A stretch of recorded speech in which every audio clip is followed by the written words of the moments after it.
ہمارے ہاں محبت کا معیار، دوستی کا معیار کیا ہوتا ہے؟ مال، دولت، رشتہ داری، قرابت داری، پڑوسی، یہ ہمارے دوستی کا معیار ہے۔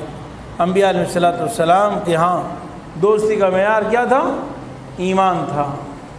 اور نفرت کس بنیاد پر تھی؟ کفر کی بنیاد پر تھی۔ کتنے مسلمان ہیں جو کہہ دیتے ہیں جی فلانا آدمی غیر مسلم ہے، کافر ہے، لیکن بہت اچھا آدمی ہے، اللہ اکبر، اس سے میری دوستی ہے، وہ بہت نائس آدمی، نائس،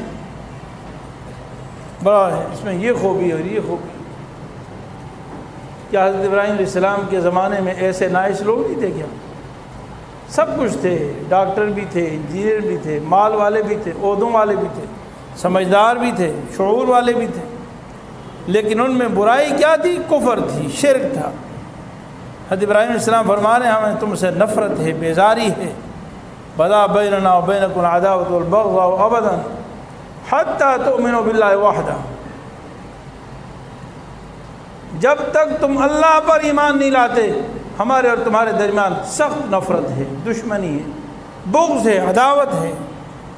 یہ حضرت ابراہیم علیہ السلام کو نمونہ بنا کر بھیجا۔